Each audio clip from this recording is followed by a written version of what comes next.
Testing, testing, testing, testing, testing, testing, testing, testing. Okay. Okay, let's try this again. Cool.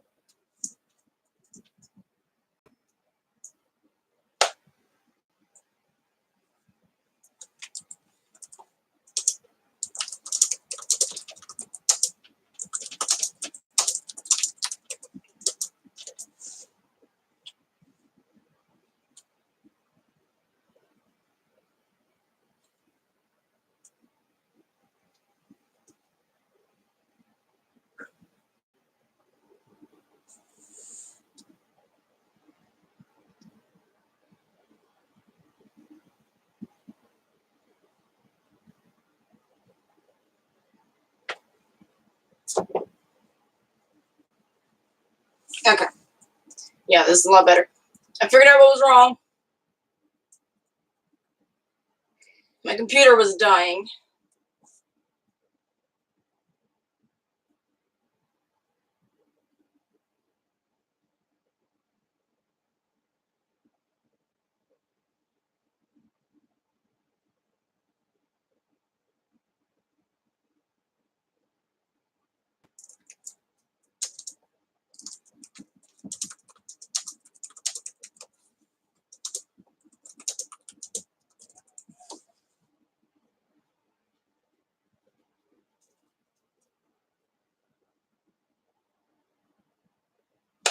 Okay. Testing, testing, testing. We look good. All right, let's keep sharing this to several groups. Let's get as many people up here as we can.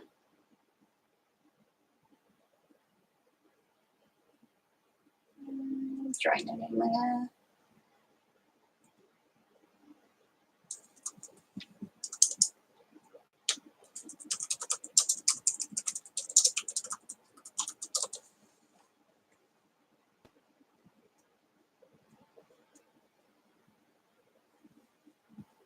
All right, it looks like we're good. Okay, since the last one failed, I'm just gonna go ahead and start like a new sheet of paper. I want to cancel everything I was doing before, because this is pretty much a new stream, because the last one failed.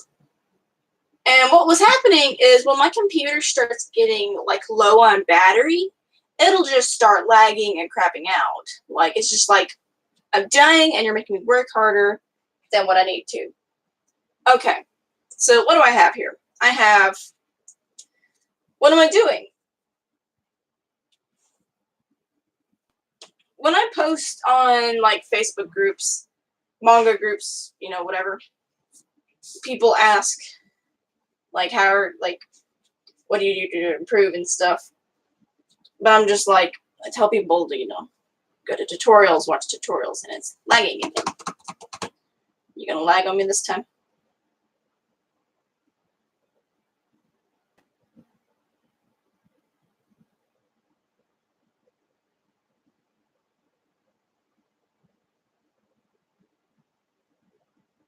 Okay, maybe it'll be okay. So I tell people, you know, go to tutorials, go, you know, follow them and all that stuff. But here I am. I'm not quite in a place where I'm happy with my art. So I'm actually going to do what I keep recommending for people to do. And that is to go on YouTube. I'm going to open up a new tab with YouTube right now. Testing live stream. I'm probably going to be doing this a lot just to test make sure I'm still going and not laggy at all. So what I'm going to do is I'm going to type in how to draw manga, which I never recommend starting with manga. If that's what you're learning how to, like if you're just now starting out, definitely start with the basics, which I could just how to do the basics, but that's not interesting. It's not interesting to watch me draw circles all day. So let's start with when I type in how to draw manga, and it's probably doing it because I watch Mikey Mega a lot. Let's see if I can mess with the filters a lot. Relevance. Let's sort by rating.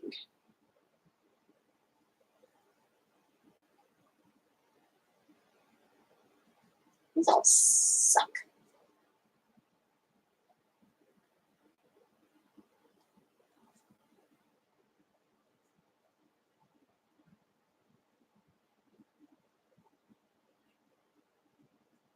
Alright, we're not going to sort by rating them. What about view count? Okay, the one with the highest view counts is actually Mark Crilly. Mark Crilly's, one of his how to draw videos has 6 million views. And yeah, the first several are Mark Crilly and Sophie Chan. Scroll down a little bit, still Mark Crilly, Crilly. And then we get a whole playlist of Mikey Mega Mega. So I'm just gonna turn off the filters then, because I know Mark Crilly is a little bit boring for me.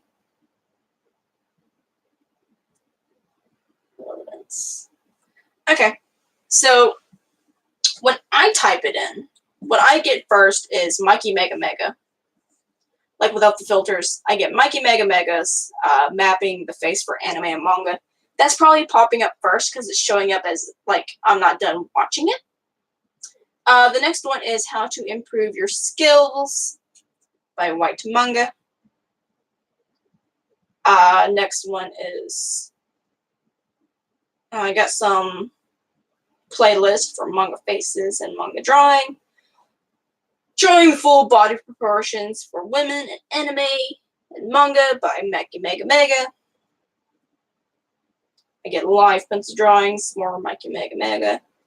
They really want to recommend him to me. Other than that, that's really all I got. So if you guys know of like tutorials, like recommend them in the chat, and I will actually checking the live stream. We're good. Alright, so let's go back to the beginning of this video and start this tutorial right over again. Let's make sure I can actually...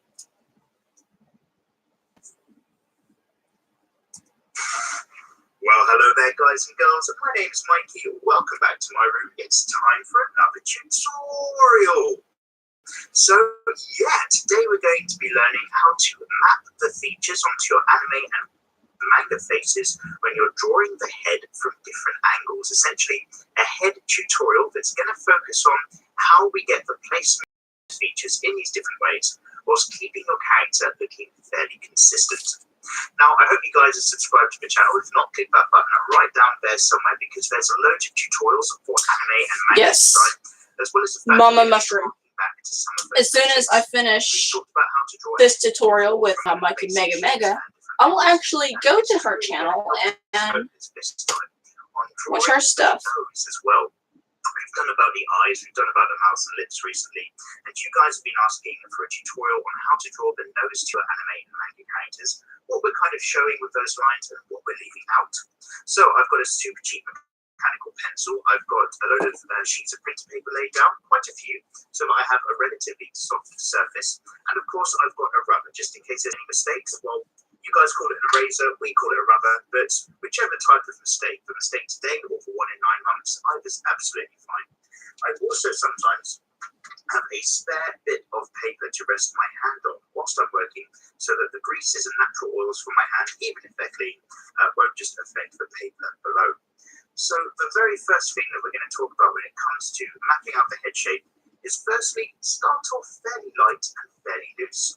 I'm going to probably work a little bit darker than normal, just so that what I do ends up relatively clear on the camera for you guys. But basically, we're going to start off our head by loosely roughing out a circular shape. This is going to be the majority of the head of our character, like so. And we're going to think about a center, which is the middle of the face line. And where that's going to be aimed, and that helps us understand the direction of the face. So my center line for this face is going to be, let's just say, off to the left, somewhere down here like this. And what you can do is imagine that this line actually goes over the top curve of this sphere and then drops down to be the rest of the face. It might stop only just off here somewhere. And also, that depending on the angle of your character, you're going to have a cross-section for your sphere as well. And that's going to be the brow line of your character.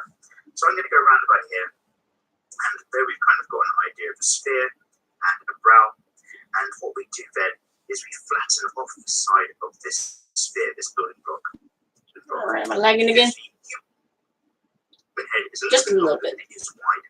So if I just imagine that this edge has been flattened off all of a sudden. Yeah, Xinia. I don't know if I'm pronouncing that right. I'm sorry. So I didn't want to avoid. I wanted to avoid names. But yeah, I will do one of your tutorials too. Here, I'm getting behind. That's roughly going to be the shape of the face there. And we're going to do the same on the other side. Because we know our brow line's up here, we tend to dip into the face a little bit where the eyes will probably be, before then bumping out slightly from the cheek and dipping in again towards the jaw. So it's kind of in around the eye, out around the cheek. Mine looks absolutely awful. Longer, firmer, but also a little bit in, down to.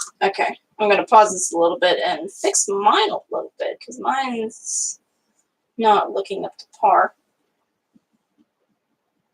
So dip in, come out from cheek, go in towards. I'm actually going to pull out my mirror and use that symmetry method.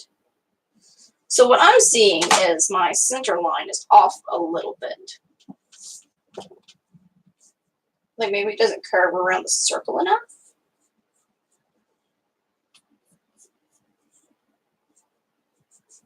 And I'm going to go in and go back up towards the ear.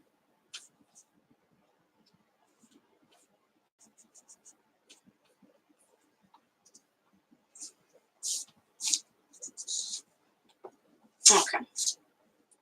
Check my live stream, make sure it's all. Xinia. Okay. All right. All right, but yeah, I will definitely check out one of your tutorials because I'm wanting to be here all day. If my computer allows, if my roommates allow, if just life allows me to be here all day, live streaming, because I've been wanting to do a really thorough live stream for a while. I just haven't had the time or the availability to do it. And it's been saddening. I've wanted to do things all day or for a really long time, like page progresses, just art streams, but situations just haven't allowed. So. So that is very loosely how we might kind of map up the shape of this head.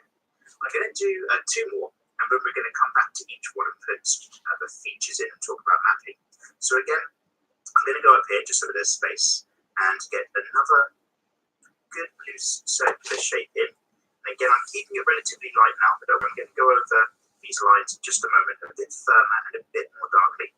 This one is going to come maybe somewhere down like this. So I'm going to imagine that the top of the head is mapping over this circle like so. I've got that center line in. I like where that sits. The chin's about there.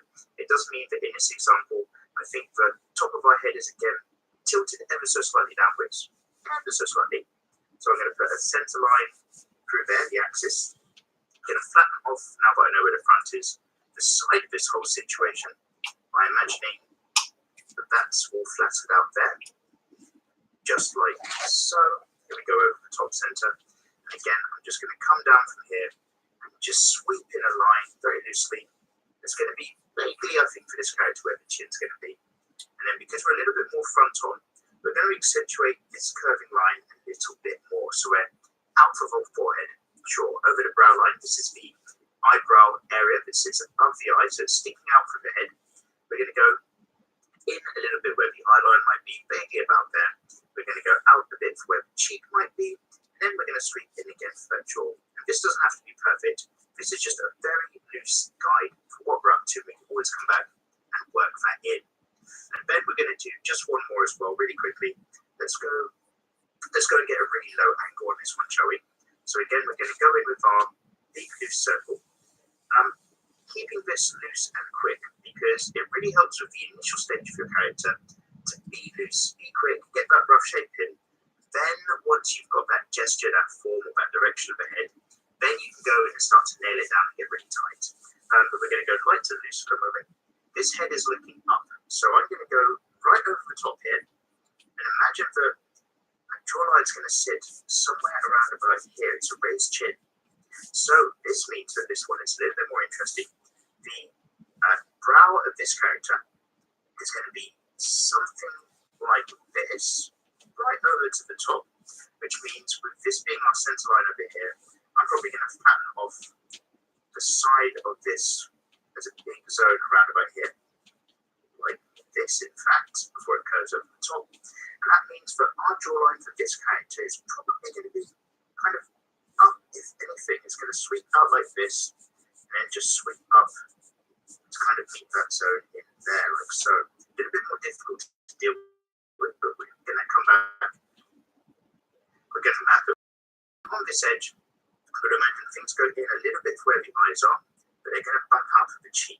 And because the angle, all of this is really going to be bumping out over to the left. So we're going to sweep out over here, maybe for the cheek.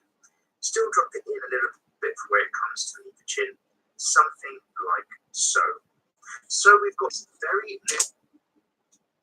All right, I can see that I'm lagging a little bit on the live stream, or I can tell when I'm lagging on the live stream because my tutorial will start lagging. Again, I apologize for that. I have really bad internet. It's not that the internet in itself is bad. Like, I have the best pack I can possibly have. Well, not really. I don't have, like, completely unlimited. But there is one company that has internet in my town. Because, you know, big companies have big money and they can buy out entire cities. So pretty much the only available internet server in my area is Comcast. And it absolutely sucks. They are well known for stealing and for just being awful internet. So, again, I apologize for that. Let's get back into it. If it starts lagging a lot, what I'm going to do is between each video, I might do like a quick sketch without another tab of YouTube open, just to give my computer time to catch up and breathe before I start another tutorial. Because again, if I'm able to be here all day, I have absolutely nothing to worry about.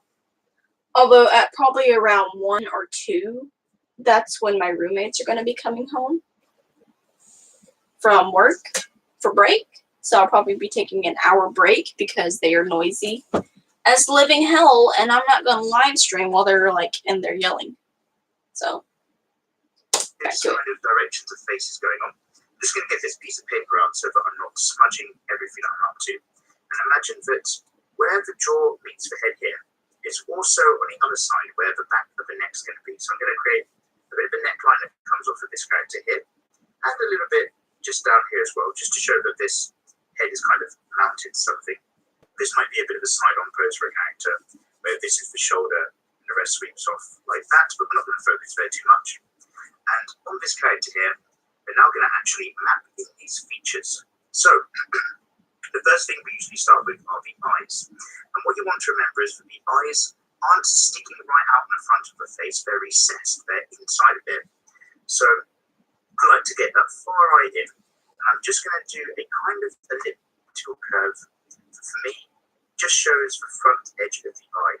Now, what an eye is obviously a sphere that's sitting behind the surface of the head, and we're just mapping the outer edge, which is why I kind of keep this as a general kind of curve, a bit of a loose almond shape would probably best describe it. And then the next eye I like to pop in over to the right. You need to remember that the side of the face is right down here, so you're not going to stick it all the way over here. You are going to pop that eye round about here or so as well, just to get that kind of shape, that design in this character. And again, I'm just using that rough almond shape. But what I'm really going to do is understand the form of that eye when it comes to putting some final lines on and marking out his eyelashes and so on. But that's going to do for now. Remember, you've got about an eye's gap between the two eyes of your character, but when it's a face on an angle, that's a little bit harder to describe. And the main important bit is the ridge of this nose and what's going on. So if you imagine up above the eye, around about here, we've got the ridge of the brow. So that's going to be maybe where an eyebrow might sit here. And also on this side of the character, it sticks out and forward. The ridge or ridge of the brow is going to be around about here as well. So it sticks out here, sticks out here above the eye. And the nose is also going to follow this kind of curve. So it starts off at the top, of course. It comes into the face on this inward curve here. And then it pops out to around about here for our character. There's the underside edge of the nose. You can also, if you want, draw it in the top edge as well, just to show where it's going in like that. So it curves up and along like so. And then a bit further down, you've got the mouth of your character. So from where the tip of the nose is to the bottom of the chin, the middle of the mouth is going to sit just above the halfway point, somewhere between half and a third. Again, I'm just going to put that in as a fairly general shape. A little bit of tuck around the edge where it folds into the cheek. A little bit of bump at the front of the lip, tuck down the other side, and then just a little bit of a shadow line just underneath like so. And that's very basically how we're going to pop things in. You can, of course, just show that there's pupils in this character. We'll have them looking off maybe to the left. And again, when we get the eyelashes and brows in, that's going to really help. But remember that as you go over the curve of the face, this nose line sweeps in and then sweeps out. The point of the nose is basically about halfway between the brow line and the bottom of the chin. So that's this curve here and the bottom, and it sweeps out, comes back in before coming out again over that lip area. So you might as well just go in. You can imagine a cheek nostril around about there. So if we do a very similar thing up here on our center one, we're going to go right up here and imagine that, okay, under the brow of this character, I'm going to have an eye that's sitting around about here. I'm going to have another one that's sitting just on the inside edge, around about here like so. I've got the brow line being a little bit further up like this, and sticking out again like this because of the angle of the face. And then up with this brow line, where the front of the forehead goes in, you've got that curve of the nose. So this one's going to sweep down. It's going to sweep out and that point again about halfway down, around about here. So this is just going to sweep out to the point of the nose, sweep back on the inside edge, up, out, and in. And then, of course, again, you're going to have the mouth around about here. So maybe just a little bit open this time. Top of the lip, bottom of the lip. And then on this character here, we're going to imagine everything set right back in. Now remember, because the eyes are further in, but the head's tilted back, the eyes are going to be further in this direction, into the face. So on this eye, I might imagine that we're seeing all of the brow underside here, which means this eye is probably going to map somewhere around about here. And we've got this eye under that brow also somewhere around about here, because we're looking at the underside of the brow that's all coming up on this side here. I'm not obeying very well. That means in this example, this nose curve that goes in is great, but that's actually going to be hooking up around about here because everything's going up the face as it tilts back, and probably hooking back around about here. So this is often a bit tough to map out when you're thinking of your characters looking upward, but very important, curving down, pointing up, and then going down and back. And you can imagine that maybe you're getting a bit of the other edge of the nostril there. Maybe you've got the nostril for this character already drawn in somewhere around about there. And it means for the lips as well, everything's just sliding up that face. So we might have a bit of a bump here, but the mouth is mapping over a curve. So it's going to go down a little bit, even if it's a smiling feature by hooking up the edges on either side. The top of the lip protrudes up the top there, and the bottom of the lip, of course, is protruding out as well. You still get a nice bit of shadow for this character there. And when it comes to going around these guys, after we've very loosely got those features in, this is where we now get to be a little bit harder with those lines. This is where it's probably going to pick up very, very nicely. I've probably set the right brightness and contrast up for most of this. And now I'm going to just dive in with something a little bit firmer. So let's go over here and let's imagine with this character, we're going to just really highlight the underside of that nose, create that nice dark line if you will. And then it's just going to thin out as it goes up that curve. I'm going to darken out up the top. And I'm going to sweep this line up and let this line essentially meet with the eyebrow of this character. So I'm going to fill that in relatively dark. And then I'm going to have the eye shape mapped in a little bit better by showing the fact that we've got the curve here. And then the rest is all going to be covered in loads of eyelash, which is probably going to shape up and around on this side, like so. Come off the bottom on this side as well, before meeting around it. There's I'm going to use my mirror to check my symmetry. But if you imagine that there's also like a fold of the eye that comes up there, and then on this side I'm going to do something very similar. I like this curve because we're seeing the edge of the sphere, the surface which is the eye itself. Just going to break the nib off the lead to make it sharp again, and then we're going to just sweep in this whole eye area. That's going to be the top where I've got all of the eyelashes in this occasion, sticking out, sticking forward and so on. And then that underside edge as well, probably going to sweep up relatively tightly to give me all of the eyelash down on this side.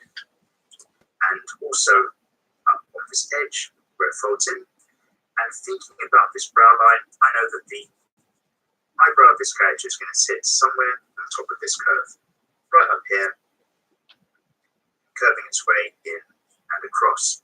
So we're using this kind of facial topography, essentially, where we understand, okay, the brows pop forward, eyes pop in, which means this is all kind of curving inward in this direction.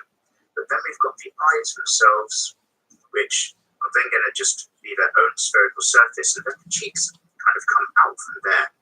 As the nose makes its way down here, we're going to go back down to the lips on this part. Not going to worry too much about the details here. We've covered them in the previous tutorial, so hopefully you guys know what's going on. And then we're just going to use this topography to get that outside edge of the face. We're going to come in near the eye, we're going to come down a little bit, and then I'm going to just come up very gently with the curve of that cheek, like so. And then I'm going to sweep that in, nice and convex, as it goes towards the chin, sweeping in with that curve, then curving round to get that chin line before we then sweep up. And I'm just going to get the paper on this side so I get a nice good line for sweeping up that jaw, like so, then curving up. And what that leaves us with this type of character really is a bit of a space that's going to be right up here. And wherever you get this cross section, this is basically where you're going to be popping the ear of your character. I'm not going to worry too much in detail, but just know you can kind of basically pop in a rough kind of elliptical shape. It's kind of ellipse built off of a couple of structural forms. But basically, just imagine that is your character's ear, and that's where you're going to get all of those kind of details sit. So that's basically what I'm going to do now for the next two characters. I'm going to do it in time lapse. I'm going to just firm up these lines using the construction and just put some features. Okay, so as we jump into some time-lapse part of this, you'll notice that what I'm really doing is working from those loosely mapped areas and creating a brow line to be the eyebrows, or that's where they're going to sit, protruding forward on the face, i.e. A little bit further out to the left of the character that's facing to the left, or a little bit further up for a character that's looking upward. I've got the eyes mapped in, and I'm really refining the shape now by putting on the eyelashes, working out the shape of the pupils to give an indication that it's still all on a curved surface, and getting the undercurve in as well. And when it comes to the hook and curve, notice that my weightiest line is actually on the underside edge. It's not over the top. Putting it in the mouth is something that we've done for other tutorials. However, when it came to the faces on the top and on the right, what I'd done is I'd started off with the nearest eye again, given that some shape and definition, very common to kind of an anime style. And then I just realised that because of the size of the eye, it really meant that the eye on the right-hand side, when we talk about the middle face, needed to be moved further across because I hadn't quite allowed for enough of a space in between them to create the correct scales really for a common face. Now what I could have done is just reduce the size of the eye on the left and kept it scale, but really I wanted to expand the width of the face to make it slightly wider and cuter instead of a little bit too skinny and pinched. And this is a really important thing worth mentioning, which I'm kind of glad came up, which is that you can use these building blocks to start off what you're up to, absolutely, and they are going to be really helpful for mapping your face at different angles. But once you've got that down, don't get too locked in if you don't need to be. I stepped back, realized something wasn't quite working, and went in and kind of erased out, moved everything across a little bit on the right-hand side and moved the mouth up and along with it to match. And that really just helped the image. If I'd stuck too solidly to my construction lines, I'd be a little bit too... One complaint. When he does the center line on the circle, he calls it the brow line. So, because I was stupid and didn't actually like follow like the tutorial, I guess, correctly, I still put the brows pretty much on the brow line. Essentially, though, if you look at his examples on screen, he used it as the eye line, pretty much where he would sit the top lid. So that's a little bit confusing and frustrating, but you know what? That's fine. Too locked in, going down an unhelpful path. So at any stage, if you see an opportunity to make an improvement with your artwork and you're not, too burnt out by it already, then do dive in and have the freedom to kind of move things about a bit. Using those building blocks and construction lines is a really useful start, but don't let it become like a prison locks down your artwork either. Okay, so there we have them. Hopefully you found this to be useful, guys, to get a bit of a basic idea of using a sphere to build up the head, get your center line in for your character to understand the direction of the face, get a brow or eye line through the middle to understand the tilt, and put your features on top. With all of these, I've pretty much started by mapping out very loosely where the eyes might sit, then the brow line protruding above them, the curve and hook of the nose line beyond that, measuring down to the tip of the nose being about halfway between the middle of the eye and the chin, and then placing the mouth in last, because depending on the expression of your character, this might move around a lot. We've used this cross section down the side to help us understand where the ears sit, and even when it comes to using this building block method, we're not scared to stop and maybe just expand on our design a bit. I've obviously moved these cheeks out a little bit here, taken this face to be a little bit further across and a little bit larger, because that actually works overall for the character design. Don't get too locked into the building block method. It's a useful guide, but don't let it become a cage. So I hope, guys, you found this to be useful when it comes to mapping the features of your characters when you're designing them at home. And let me know in the comments section how you guys got on, and of course, what other tutorials you might want in the future. Now, you notice I've moved this piece of paper to the right, just because sometimes the reflection of the light here is a bit funny, and it can mean that sometimes this side of the page isn't too clear, so hopefully you can definitely see what's going on with all of these faces. But also, shoving them over here means I get to say a great big thank you to the list of people that are coming up on the left. And that is because I love making these free tutorials for you guys. Of course, I'm not going to hold anything back. If you want to learn, I really want to help, because I love to draw, basically, and I want to share that with you. So, get a yawning. This is pretty much it. I followed the tutorial, probably not to my best of abilities. And while he was, doing his monologue, I guess I added some details, which I can already see from because the way it looks on screen is everything's flipped. So this is flipped, so I'm actually seeing a lot of the symmetry issues with the hair on these. So this one needs a bit more of a skull.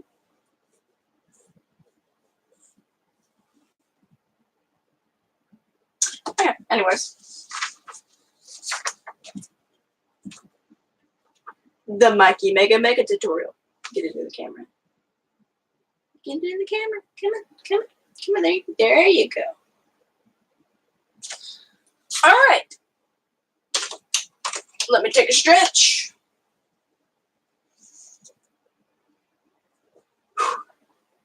Take a sip of my... It's almost time for a cup of coffee refill anyways.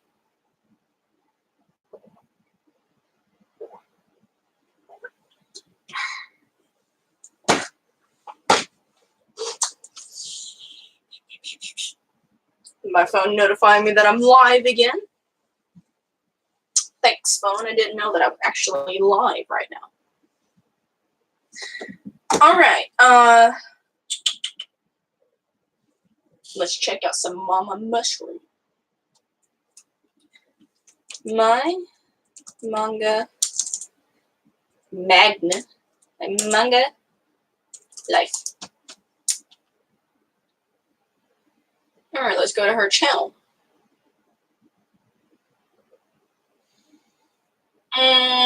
Let's go to the playlists, because I'm pretty sure she has a whole playlist on how to draw and how to draw things. Also, I was finally actually reading Sacred the Manga, and the art improvement between Volume 1 and Volume 4 is astounding. Like, a lot of the art in Volume 4 is absolutely flawless and beautiful, and you can definitely see the time she put into it. It's been on my mind a lot lately, because I want to have that kind of improvement in my stuff too. Okay, we got story time with Senpai. She's supposed to be posting one today, I believe. She already posted it? I haven't gotten any alerts. No. But you know what? I'll be ready when she does. Alright, we got my process and tips. We got vlogs, reviews, art challenges, motivation, reviews on art supplies, publishing, unboxings. Let's have a chat. Writing tutorials, art tutorials.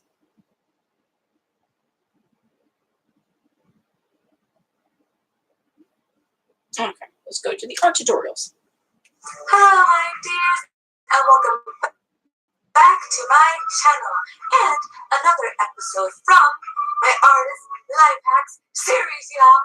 Yes, girl. So those of you who are familiar with my artwork already know that I'm in love drawing her some hands, girl. Yeah, baby. They're personally my favorite thing to draw. And since I started my artist life hack series, you guys have been begging me on social media like Instagram and YouTube and all that good stuff, begging me for a video on how to draw hands. So that's what we're going to be doing today, my YouTube babies. Hashtag love my babies. So today I'm going to be sharing a lot of hacks, tips, and techniques that I either currently use or used to use when I was still learning how to draw hands properly, that I know will make drawing hands so much easier for you guys. And also please check out my published series, Sacred, and the 13 chapters here on YouTube if you are interested. And the artwork I showed you earlier in this video is from that series, so just in case you're interested. So, without further ado, let's get started. You want to get better not because you hate your art. You want to get better because you want to be able to draw anything and everything you could ever imagine. So keep that mindset when watching my videos and when practicing, and I'll make your journey way, way, way happier and way easier and memorable for all the right reasons. But I want to add a little disclaimer here that just because you watch the video doesn't mean that you're instantly going to be able to draw hands properly. Just like everything else. This is the point too. No matter how many tutorials you follow, which I know this kind of like is the wrong thing to say on this kind of live stream, but you can follow tutorials all day. You're still not going to be perfect. You'll see improvement because if you're actually like following them and like listening to them and paying attention, you will improve.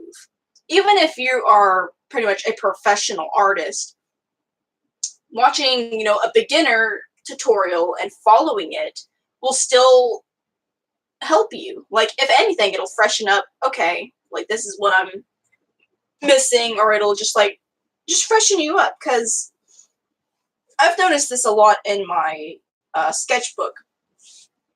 I'm actually gonna go get it. I'm gonna go get my sketchbook. Give me just a second. Give me a second to go get my sketchbook.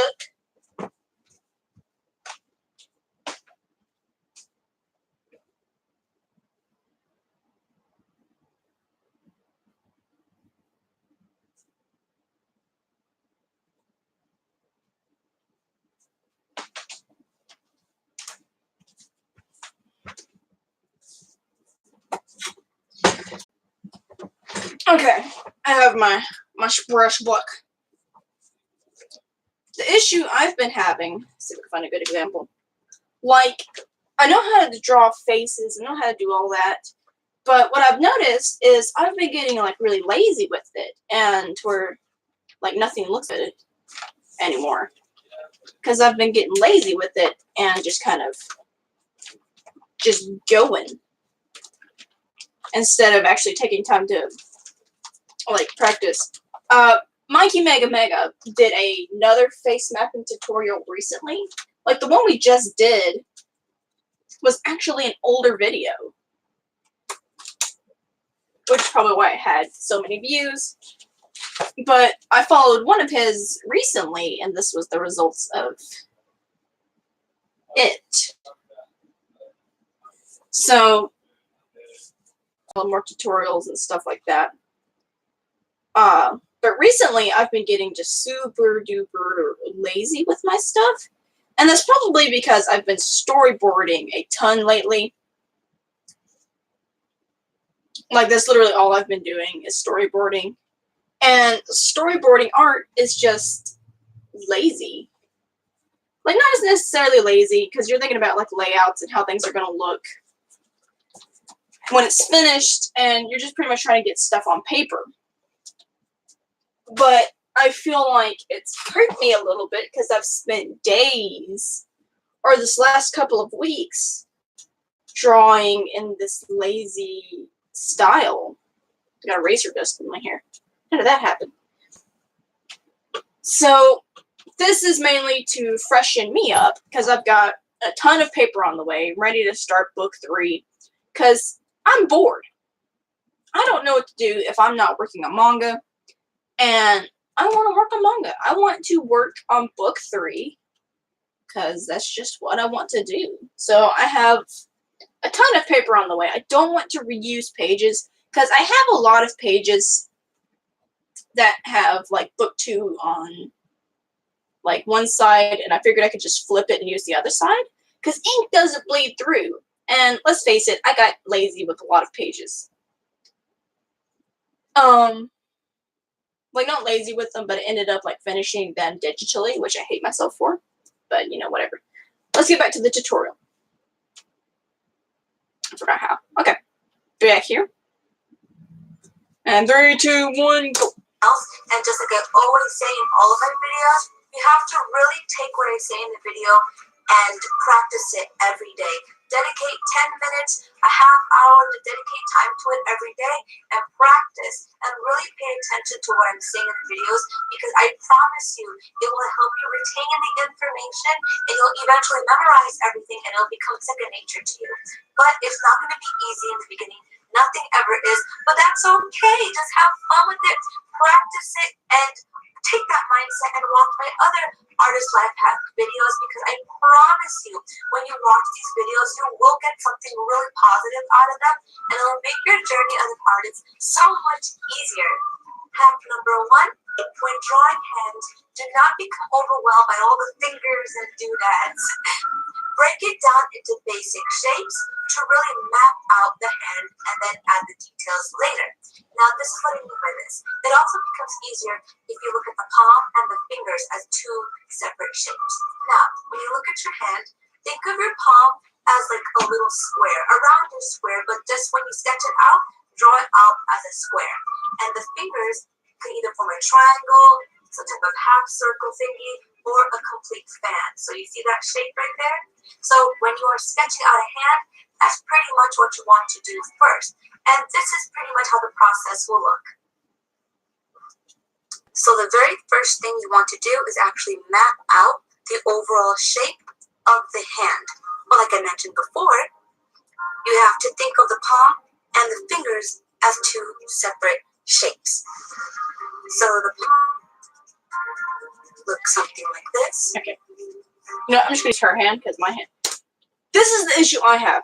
Everyone's like, use your own hands as reference. Do you see these hands? These are toddler hands. Look at the little fat balls at the end of my fingers. Every single time I have used these hands as a reference, I get the comment, hey, this character looks like they have baby hands. Look at these hands. These do not belong to an adult. So I'm going to be using her hands because she actually looks like a heckin' adult. So let's go back a little bit. Let's go back. Go back a little bit. Checking. Did I say something wrong about digital? Okay, I don't have an issue with digital. I usually work traditionally because I don't really like digital. I don't have an issue with anyone that uses digital. It definitely has its place in the world, especially for like animators or people that want to put stuff out like pretty fast. I just don't enjoy it.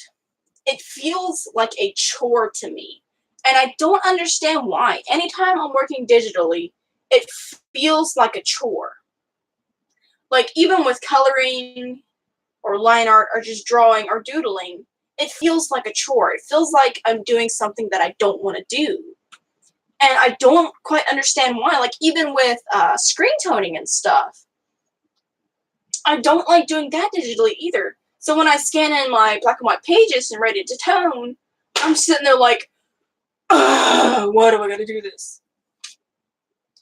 I hate it with a burning passion. I don't really like... Okay, this is gonna sound weird because I have one right here. I don't like computers. I don't know why. I don't really like them. I don't really like a lot of technology. Like, even with coffee machines and stuff, I stopped using, like, the only thing electric about my coffee machine is the stove to heat up the water. Because I ended up getting pretty much one of those. In fact, I'll pretty much like draw an example right here. Like, it's got this cone type shape on top. This is where the filter goes in. And you'll have this filter here. And that's where your coffee ground's going to. And it's got this kind of cork shield so that you can hold it and not burn your hand. And then when you pour in the hot, that doesn't even look like a spout. When you pour in the hot steam water, it kind of goes around and around and around and around and around and around and around into this like chamber thing. Kind of like in a, like you see in Tokyo Ghoul. So I have like this really long water spout with like boiling water. It's the hotter the water, I've learned, the stronger the coffee, and I like a pretty strong brew. So the water goes through the grounds, goes down here, and pretty much fills this up, which for a full cup of coffee in one of these, I fill it up to right about here. And then I'll pour it into my cup. And then I'll either use like an International Delight type creamer, or I will use a box of half and half and some vanilla powder. And that's what I do every morning. It is quite time consuming. I have not been disappointed in a cup yet. The only times I haven't finished a cup is when I've made it a little bit too strong for me. And it's like you get a single sip and it's just like, whoa, that's a strong cup of coffee. But yeah, that's how I make my coffee. And look at me littering this entire paper with coffee memorabilia. It's like you got smokers, they'll have their lighters in there, you know, whatever. I've got my bees. Smear! Because I like destroying things. Alright, back to the tutorial, because this is the point of the live stream, is me following tutorials and not drawing my addiction to coffee.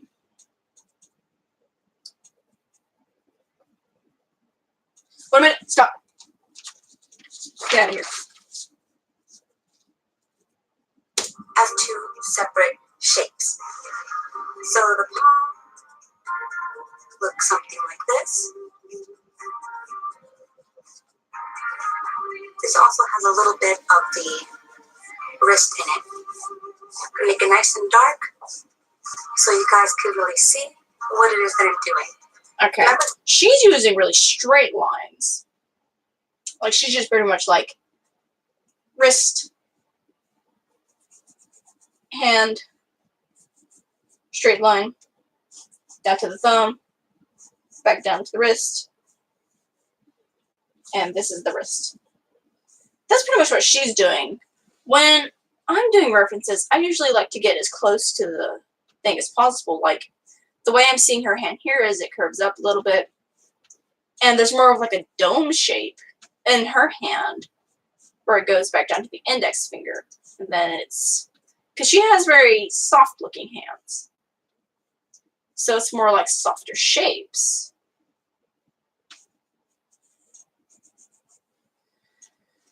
But that is not the point. The video is not for the point of, this is how I draw, because the way I draw sucks. This is just a basic sketch. We're just mapping it out for now.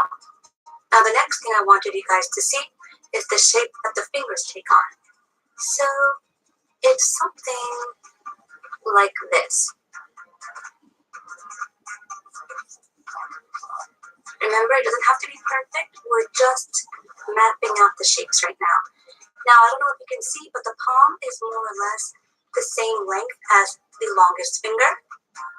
So the palm should be about as long as the shape that we're drawing for the fingers. Now, let's look at these three fingers together. They kind of form their own little triangle. But 1, 2, 3, 4 fingers, right? So let's make sure that we divide up the palm equally among the fingers so that we know exactly where the line of the middle finger will go. That's more or less the shape. Now you see between the index finger and the middle finger, it forms like a little wedge.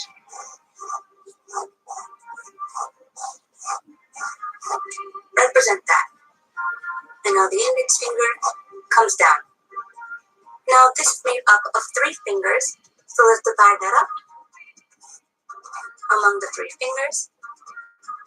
And the pinky, this little bend right here, more or less there. The bend of the pinky. Then this subtle bend, the bend of the ring finger, and the subtle bend of the middle finger, and then later on we'll go in and fix it up a bit. So remember, we're just mapping everything out, so it's not like super perfect or anything. So let's go to the thumb, kind of form a little triangle.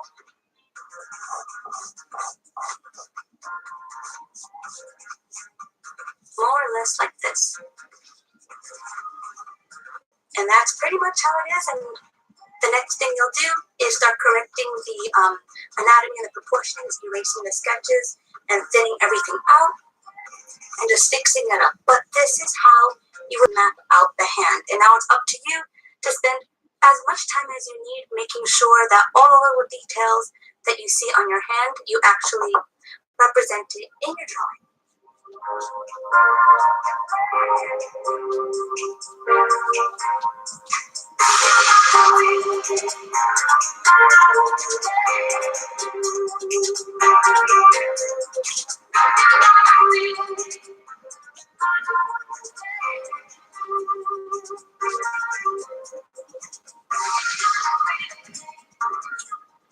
Let's try that whole technique again, but this time with a closed hand.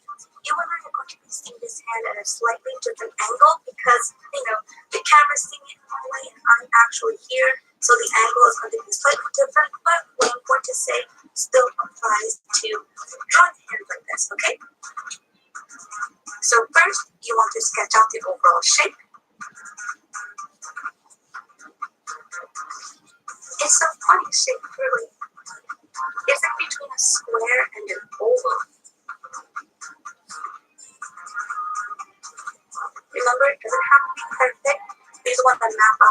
shape. Somewhere down the middle is where these bend of the fingers meet the palm.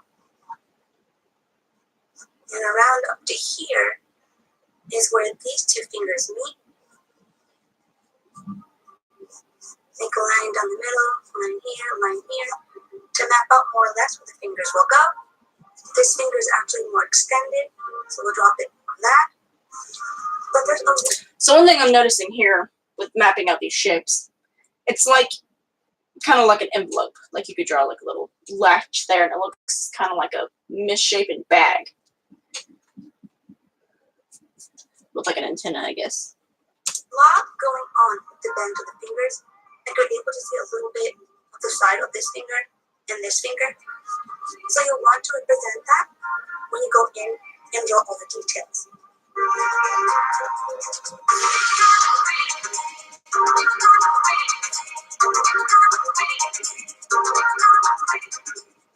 Now again, this is just a really, really rough sketch of the hand. I'm just mapping everything out. But usually, this is how I would draw a hand, and then I would go in afterwards and start drawing in the details and the subtle bends of the fingers. Everyone's hand is very different, so the bends won't look exactly the same on everyone, and depending on your gender and your age, the joints of the fingers might become more knobby, more rugged, more pronounced. So it's super important to use reference for accuracy and to also sharpen your drawing skills. And right here, this is where you would see the side of it. You know what gets annoying? Telemarketers.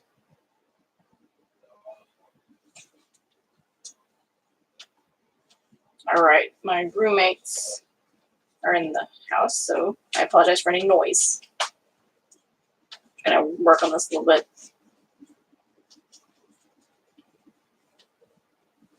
This hand ended up looking awful. I don't even know what I did wrong. I didn't pay attention, that's what I did. I also really like the pencil she's using. Like, the pencil she's using is kind of rough. I have a Prismacolor in here that I can probably use and get that effect. Because I want that effect. The question is, do I have a pencil sharpener? I have this pack of color pencils, and I wonder if I have a sharpener in it.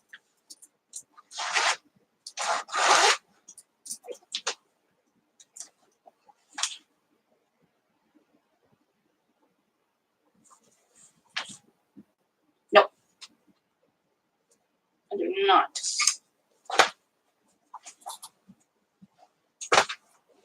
I haven't used regular pencils in such a long time. I don't have a pencil sharpener, but you know what? It's fine. Finger.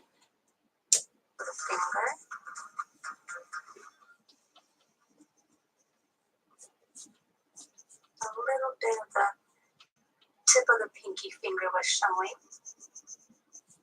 And the base of the finger here.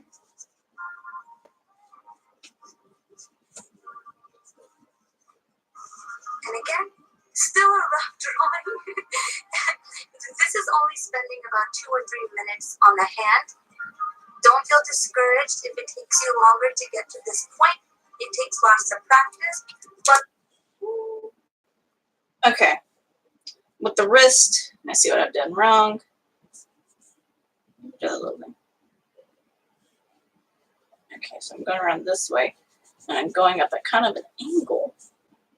Not with mine, because mine looks like shit.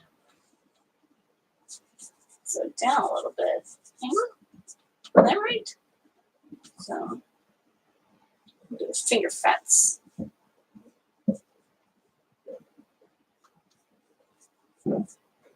Is that right? I don't think that's right. That looks awful. That looks like ass.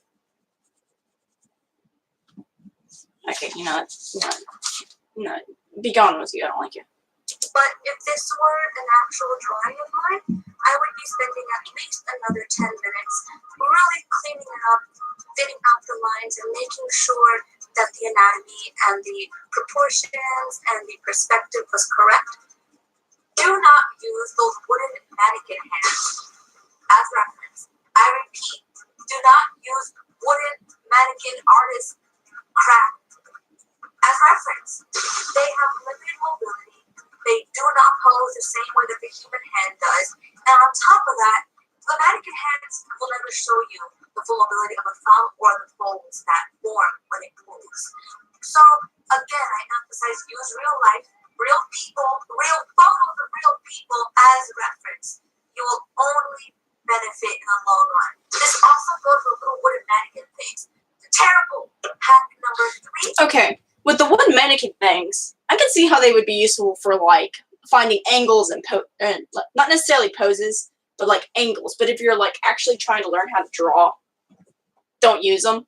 But with the wooden mannequins, like they could probably be useful for like getting angles of shots and stuff. In fact, I'm actually tempted to go buy some myself, just to get certain angles for this next scene. Like, I don't know, kind of like draw out a city and just kind of like pose the itty bitty keychain ones. Just an idea, but I might end up doing it because those things are like $5. And hello to the people that have joined me thus far. Just a recap of what we're doing. We are doing tutorials of... We're watching all the tutorials that we can find. I apologize for the lag spikes. I have very limited internet. But so far, just to recap, we have done Mikey Mega Mega at face mapping tutorial. And we are currently following my manga life, a hand tutorial. And I am absolutely failing at it. But I brought out a Prismacolor. I have absolutely no sharpener. Do I? What is in this drawer? Nothing I can use. Okay. So let's get back at it. Hello to everybody in the stream. Just to recap, I have... Do I? Yes. I have a mechanical pencil. This is a 0.7. And this is a Prismacolor because I'm just kind of liking like the roughness of it. In fact, I kind of want to do a like actual illustration with this Prismacolor as pretty much the line art to get that rough sketch look. And I don't know. It's kind of the look I kind of want for my actual line art. But I'll probably stick with ink just for keeping things the way things need to be. Without further ado, let's get back to it. Also, I'm about to have to go get a coffee break because you see how empty that is? That is miserable. Also, it is light because there's creamer in it, but this is actually a very strong cup of coffee.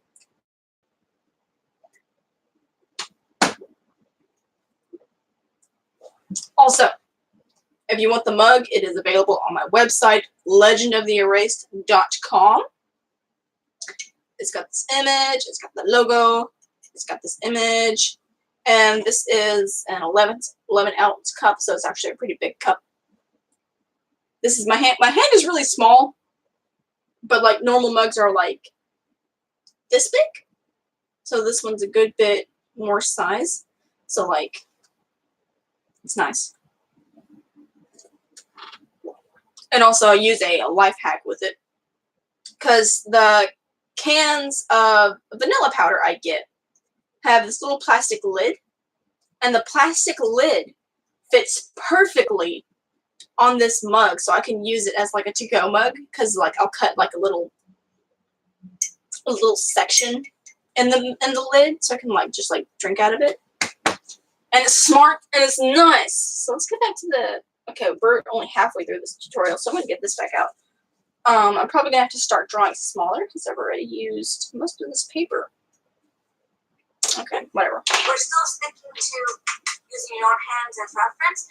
You don't have to pose your hand the entire time as you're drawing it. You can actually just take a picture of your hand, so that you can have that reference there. Because especially when you're first learning, you're going to make a lot of mistakes. You're going to want to redraw. You're going to want to make little changes. And that's completely okay. Even professionals have to do that. It's all right. But definitely having photographic reference of your hand will make the process a lot more fun. And let's just say you took a picture of your left hand, but you want to draw a right hand. That's all right. Just look the picture on your phone, and now you suddenly have a right hand. You know what else strengthens your drawing abilities? Like, let's just say you're drawing your left hand. Drawing a mirror image of it is so good for your drawing ability and will sharpen your skills. So I definitely recommend you do that. A little bonus for you, baby. My next hack is you're using your hand as reference. Where you're a lot younger than the person whose hand you're drawing, or you're the opposite gender of the person you're drawing. That's okay. You can do one of two things. One, you can go onto Google and throw a search for the hand pose and the age and gender of the person you want to draw, such as you could look up old man fist, right? And you'll find a lot of old men with their hands in a fist, and you can use that as reference. But a lot of times you won't actually find a photo that fits the exact pose you're looking for. So you can do this. Use your own hand and sketch it out the way that I showed you in the first hack when you map it all out.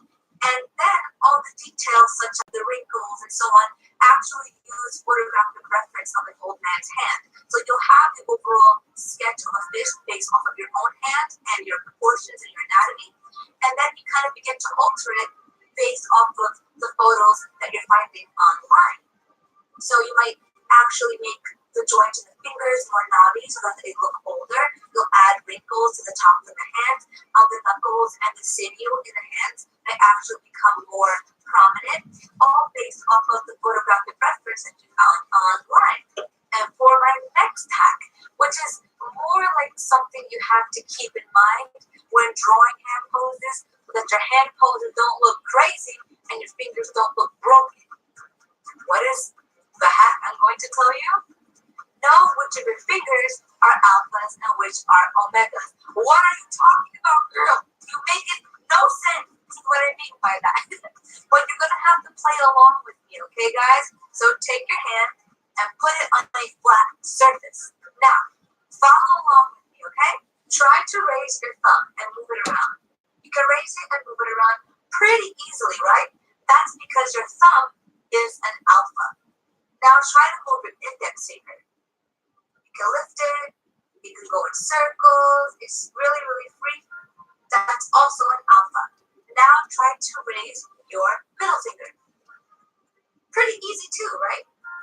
Try to move your pinky. You can also move that finger really well. But now try to move your ring finger. And now try to move it without moving any of the other fingers, okay? It's really having a hard time moving around, right? That's because your ring finger is an omega. It really doesn't have that much mobility on its own. However, try to raise your ring finger with your middle finger. Suddenly it can move a little easier, right? But if you move both of those fingers, like, what I'm noticing is she's like, you know, you can move your middle finger pretty easily. Not really. You can't really lift it. Like, you can lift this one up pretty far. And when that one's lifted, you can lift your middle finger.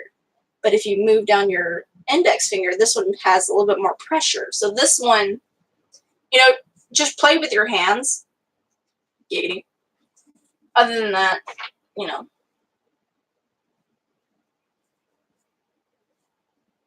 I don't know. Let my roommate know that he can actually go use the bathroom because I'm going to be here all day. And I had forgotten that he was actually not at work today. So I've been in here yelling at my computer while this guy was sleeping.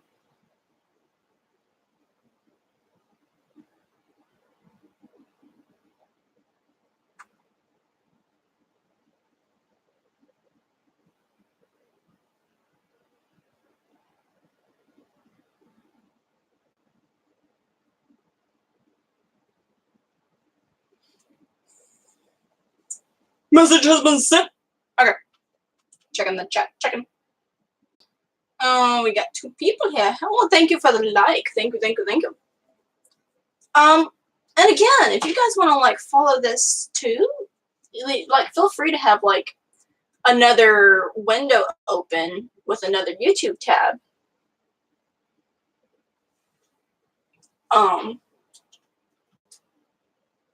Let's go back. Your ring finger with your pinky. Your ring finger cannot move without it moving with its surrounding fingers. So that's why you're able to do a thumbs up. You can point with one finger. You can flip the bird, and you can even drink tea real fancy with your pinky up. But you will never see somebody with a hand pose where their ring finger is all the way up. That's just not a natural pose for the human hand. So if you draw a hand pose, you can draw it like this, where the middle finger is kind of raised up. You can draw a hand like this. You can even draw a hand like this. But you cannot draw a hand with the ring finger up. It's going to look like the finger's broken. On to the next hack. Bonus tip, if you want someone to look really creepy, go ahead. Let that one be mobile. Sometimes draw a pose, including hands, and we're like, there's something off about this. Why does this look weird? Baby, there's a few things for you to do to figure out what is wrong with what you drew. You should have a mental checklist of sorts so that when you draw something, you go through each little thing that you draw and see if everything lines up properly, according to real life. Number 1, make sure each finger you draw only has 2 joints. It should only bend in 2 places. I cannot tell you how many illustrations I've seen where the artist gets too caught up in drawing the overall pose that they actually add an extra joint. So make sure the finger only has 2 places where it bends. Each finger should be made up of 3 segments, the top, the middle, and the base. And each segment is about the same size. So keep that in mind. This should not be super long and this should not be super short. They should all be more or less the exact same size. The next thing to keep in mind when going through the hand that you draw to make sure everything is anatomically correct is making sure the size of each finger is accurate. Obviously, the pinky is the smallest, and the ring finger and the index finger are pretty much the same height, more or less. And then obviously the middle finger is the tallest. You see that, guys? Also, the pinky should line up with this line of the ring finger, the very first bend at the top.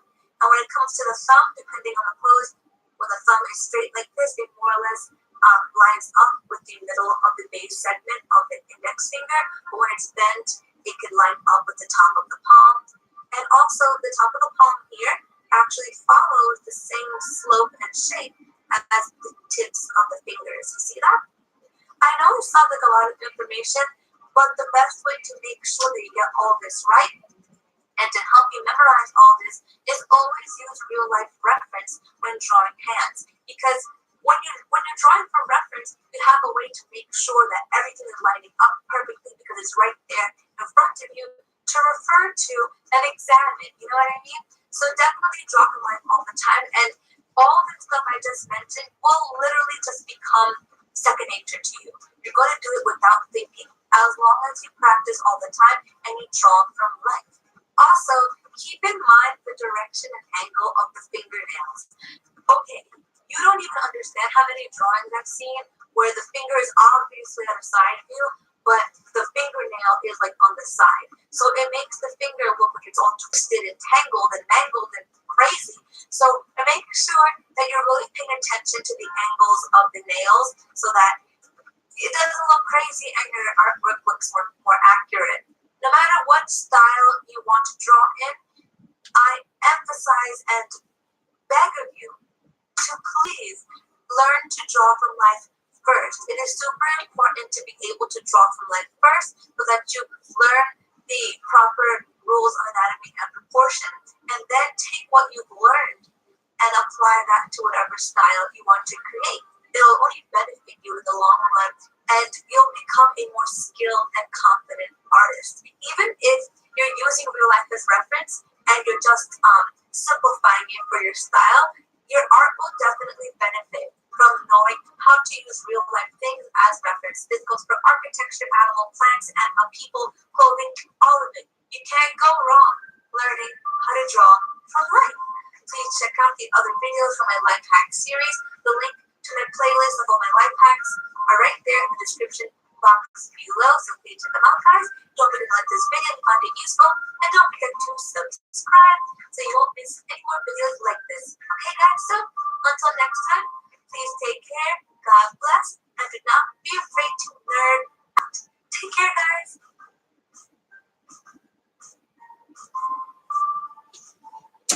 Oh, okay. Well, that was I'm not gonna use that because I need that to be good and sharp. That is hands by my manga life.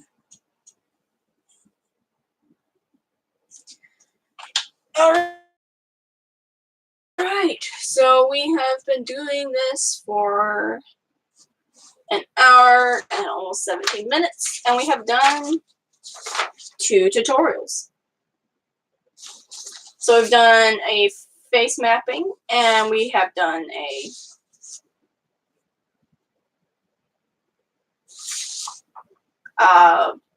hands. I'm going to give my computer a little bit to catch up a little bit.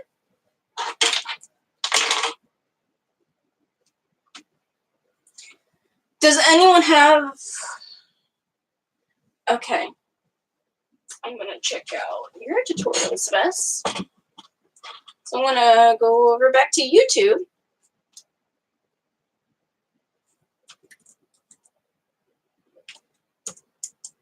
Okay, it popped up purple, so I've definitely looked you up before. I'm going to exit this out. I don't like, actually, when when you try to exit out of a video and it minimizes itself. Because, you know, if you wanted to watch the video, you wouldn't be leaving it. Alright.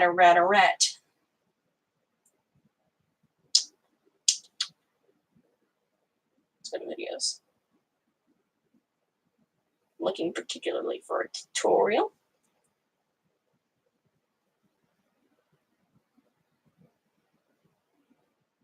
Also, if there's a particular tutorial that you are particularly proud of, go ahead and link it in the stream, and I'll just, like, click it from there.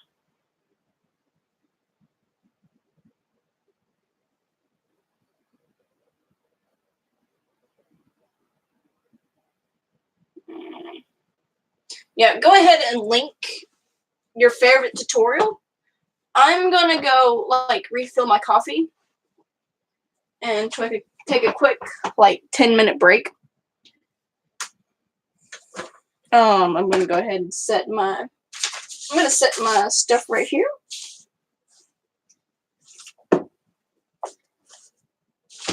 And I'm also gonna promote myself while I'm not even here. So I'm gonna take my cup and I'll be right back.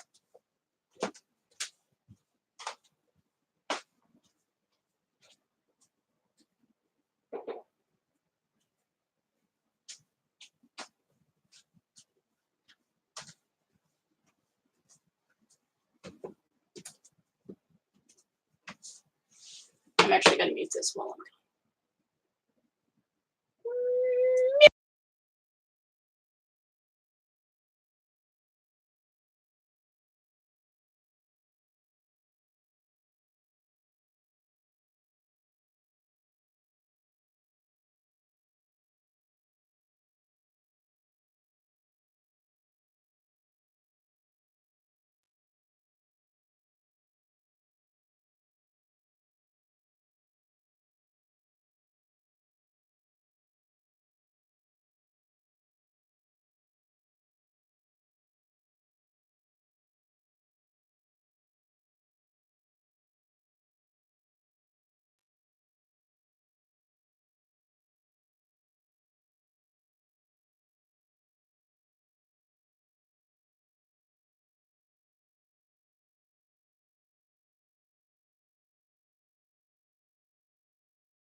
Alright.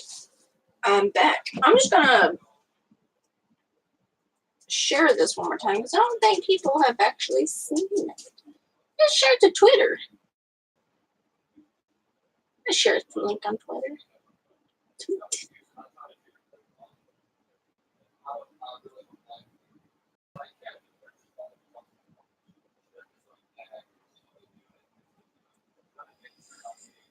My tweet has been posted. Let's share it on.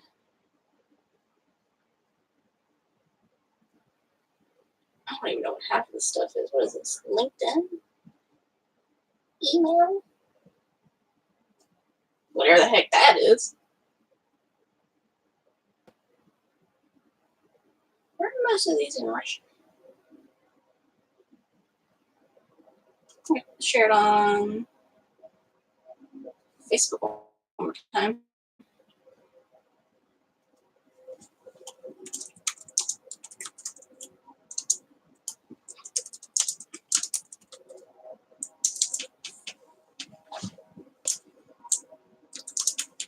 Bless. Post Facebook. All right. Is everyone still here? Doesn't matter. I'm going on anyways. That's why I decided to do it on YouTube, so that people just like watch again. That's why I want to do it on YouTube every time, so that it can be building up my channel, and it gives me something to do, a way to interact with you guys. Because I've noticed something. When I'm doing manga pages, or just drawing in general, I do better if I have an audience, and not just drawing by myself. Which is why I started Patreon. On October 2nd, Book 2 is actually going to be released. After it is released, the first 3 or 4 months afterwards, all of my live streams are going to be on Patreon. Now, for the first 3 months, the Patreon live streams are going to be free. So all you have to do is go on Patreon onto my page, and you can watch the live stream. After that, it will go to $1 and up. Because I just want to get people used to going to Patreon and looking at it. Because I have to find a way to get this to start making a living. Otherwise, there's really no point in this. So I want to get good at drawing so that I can maybe do tutorials on Skillshare and actually start making a living off of this. Because right now, this ain't working. I'm broken. I can't afford anything. I can't even afford my materials. So I've got to figure out how to get my butt into gear. I got me a fresh cup of coffee. Hopefully you guys have a fresh cup of coffee as well. Or tea. Or tea or milk or whatever you drink. Because I know there's some religions that don't allow the drinkage of tea and coffee. So, just sit down with whatever beverage you want. If you like strawberry milk, drink you some strawberry milk. So let's go back to the tutorials. Okay, let's... How to draw. Let's not just do how to draw manga. Let's do how to draw. Based on my recommendations, pretty much all I'm getting is Maggie Mega Mega.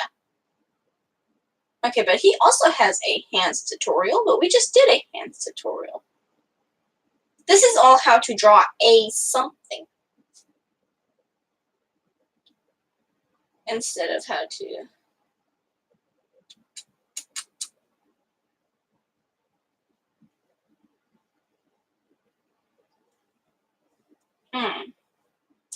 Okay, how to draw bodies.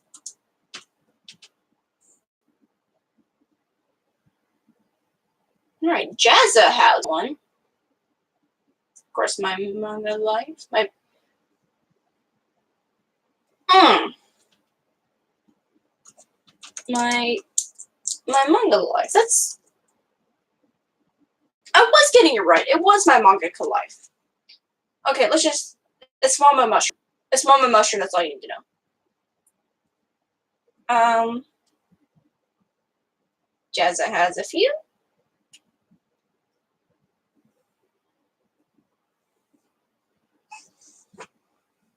Hi, Edgar. Come here, Edgar. My buddy has come to say hi. This is Edgar. Wait. Okay, let's go back here. We got tutorial on how to draw hair, how to draw faces, mapping tutorials.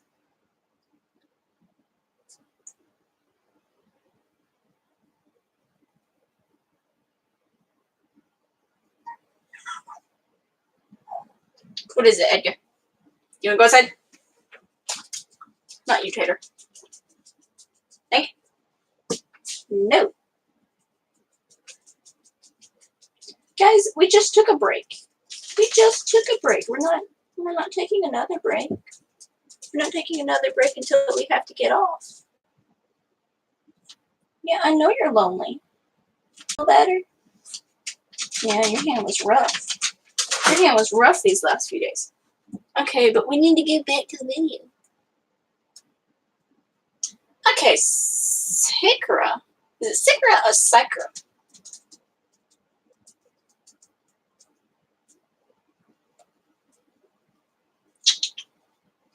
Jessica has quite a few. That's interesting. I like the way these hands are colored. I don't remember who did it. There was...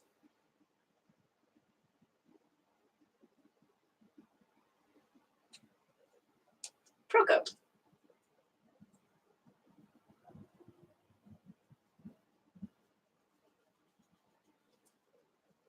Okay, let's just start with how to draw. I always say start with the basics. How to draw basics. How to draw the basics. Okay. Mikey Mega Mega actually has one. Interesting. Jazza has one.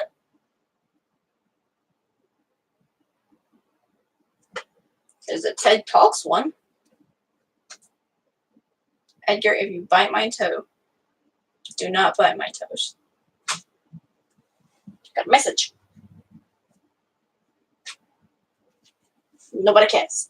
Nobody cares.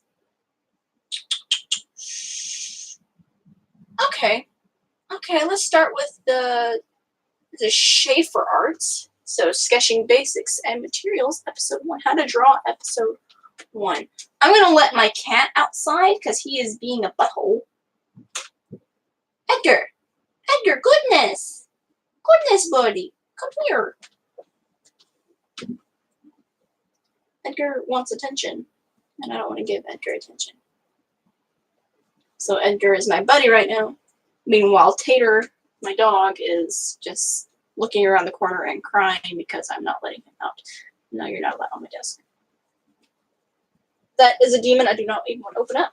So go away, Edgar. Alright, let's click on this one. Let's see what this one is all about. Hey folks, it's Brandon Schaefer. Welcome to the drawing series videos. This is the first one, kind of an introduction and some materials, but we're going to get into some drawing here shortly. So what I have here in front of me, just a few things to get started with drawing. Are you showing me how to pet you? Small. Edgar, what's wrong? Why do you have to have attention right this second? Are you happy that you feel better? Your arm looks a lot better. Your arm looked like an art mistake. It's just my style, gosh. Okay, this guy actually has... His voice seems a little bit boring right now. And that's a downside. Okay. Edgar! Stop it. That. Okay, yeah, you're definitely going outside. No. Stay.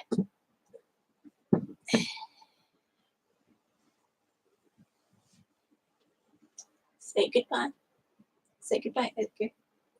Say goodbye. Say bye-bye. Show them your pretty eyes. Your pretty little eyes. But now you gotta go outside because you're being annoying. And you are hugging the legs of my camera. Oh, we can't.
Alright guys, I'm back.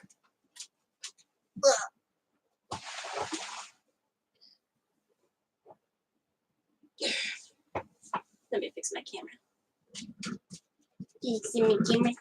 Because fix it. I need both stuff. Don't move it this way. I can move this back a little bit, can't I? Can't I? Can I? No. How do I get them off the paper? Okay, this is pretty good. Then you can see everything. Yeah, you can see my rolled up piece of paper. You can see my computer. You can see the stuff that I'm working with, even though what I'm literally just working with is pencils. Although I've started using this Prismacolor after watching Mama Mushroom's tutorial. Because I like the way it looks. I like the scratchy lines, the scratchy pencil lines. I think it gives it a really cool look. And we're almost at 2 hours here, so, and we've only done 2 tutorials, and I don't like that. So, what we're watching now is Schaefer Art. Learn how to draw, number 1, sketching basics and materials. Sketchbook. This one is 5 by 8, pretty much. You could also get a bigger one, 8 by 10 or whatever. Okay, this is all talking about materials. You're definitely gonna need some sketchbooks. There we go. Also, okay, he's got his pencils. Okay, I'm gonna skip to the middle of the video then. But if you do have a 6/8, the higher it gets, the higher the number, the harder it gets. So 2/8 isn't that hard. So you got a 4/8. The 4/8 is gonna be a lot harder too. Hopefully that makes sense. Now, if you see an HB, that's kind of in the middle. Hard and blackness. This is kind of like the normal pencil, incredibly. So I usually use to draw it's a little softer. It allows me to get some darks that without switching pencils, without going to like a 4B or a 6B, I can get some darker tones just from sketching. Okay, no one cares about your stupid pencils. Classes and then you learn to draw is to how to make things three-dimensional. And I have a few tricks, but I'm going to just show you how we do it Okay. first. You suck. You absolutely suck.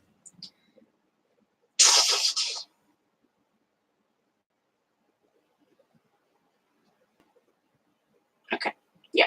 Let's go back to how to draw potties. Because how to draw basics is all. Which, I get it.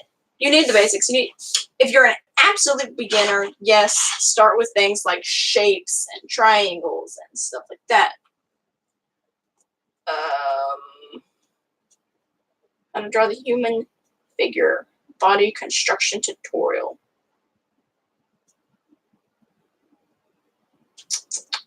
That one looks pretty good. That one looks great. Let's just do another mama mushroom. Because she's good.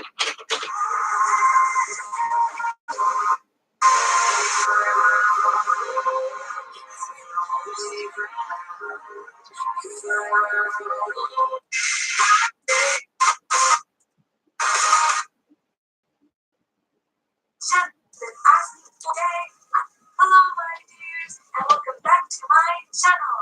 Today, I am finally giving you guys a tutorial that you have been asking for, pleading for, and demanding from me for a number of months now on social media, especially on Instagram, because you guys have seen a bunch of posts that I have made of panels where I publish manga, and you guys are seeing all the different poses, and you're like, oh my gosh, please teach us how to draw these poses, please.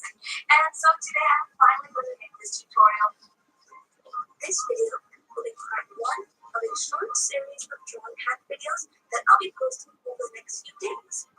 In today's video, I'll start off by sharing some super useful hacks and drawing techniques with you to help you master drawing bodies and poses.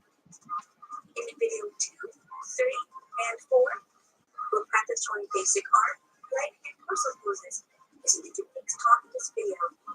And then finally, in video 5, you'll follow along as I draw a bunch of poses and put everything you've learned in this video into play.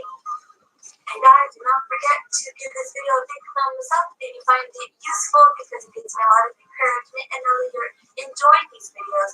And don't forget to subscribe so you will not miss any drawing tutorials, publishing tutorials, or videos about my life as a published author, because seriously, life as an author can be freaking crazy. You don't even understand. I'm telling you, you don't want to miss those videos, guys. I do want to point out that I feel like you'll get the most out of this video if you are familiar with anatomy and proportions, and if you still need more practice on that, please watch these 2 videos right here. They will teach you the basics of anatomy and proportion, and please guys show your support for my— Oh, what? This isn't just the anatomy tutorial. What are you doing to me? What are you doing to me, mama? Mamma mia. Okay, fine. Fine. We'll go back to the channel and find the correct tutorial. Would you like to find the correct tutorial? I feel like we need to find the correct tutorial. Oh, heck. Jeez. Give me the videos, mama.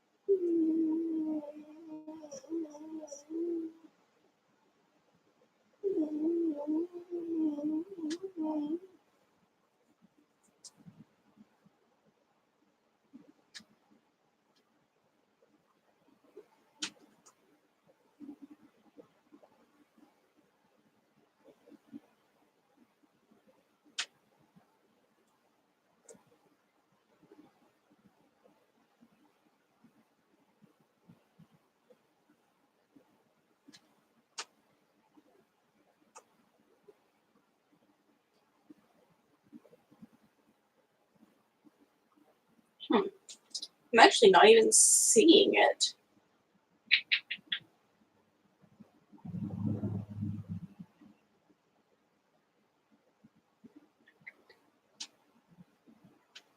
I wonder if she deleted them.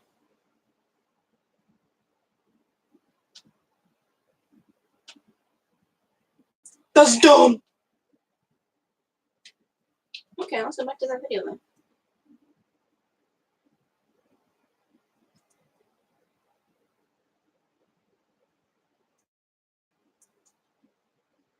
Maybe she linked them. Maybe she linked them. Okay, I'm getting a little bit of lag spike. A little bit of lag spike. We're still good.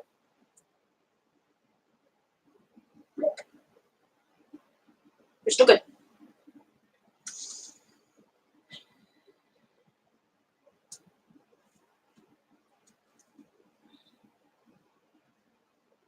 So it's anatomy and proportion. New version coming soon.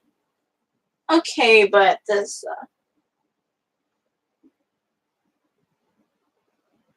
this was posted 3 years ago. I don't think a new video is coming soon. Does this one still exist? And thank you to all my patrons on Patreon for supporting this channel. It really means so much to me. Okay. Hello, my dears, and welcome to my channel and another drawing tutorial. Today we're going to be tackling how to draw the female form from the front and from the side.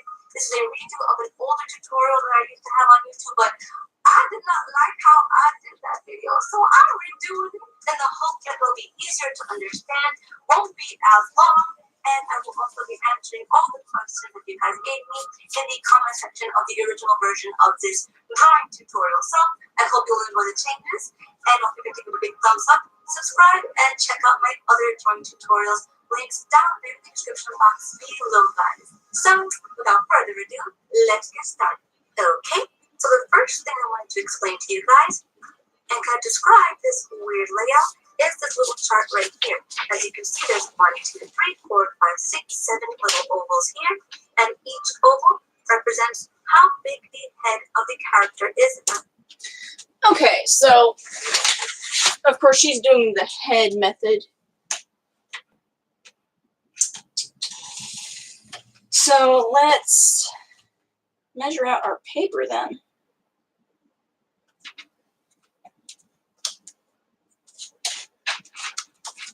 Can I do 2 inches? 1, 2, 3, 4. No. So I'm going to turn it sideways just for easy measurement's sake. And I'm going to measure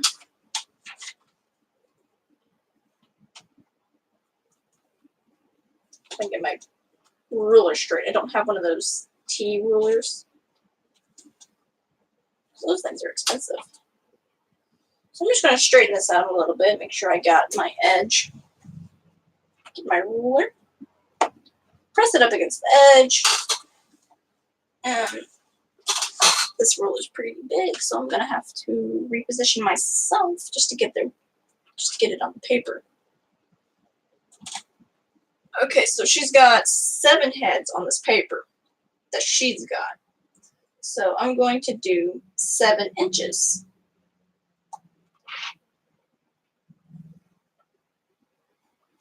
So I've got my top line there. And my ruler has gotten a little bit bent. That's an unhappy for me. So we're going to put the 7 inches at that line. Make sure I've got it straight. Do another one there. So I'm going to go ahead and map this all the way out. I don't even know why, but I am. And there's literally nothing you can do. Okay, so what I'm going to do is I'm going to go down an inch at a time. We got 1 inch, 2 inch,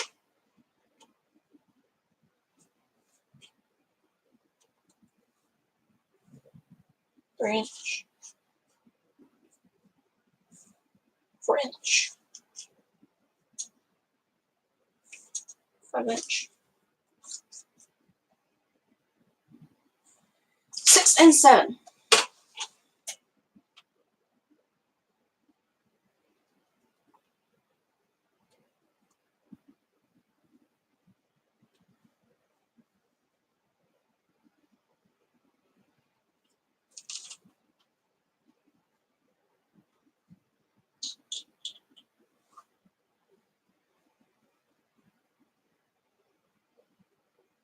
Trying to get this as straight as possible.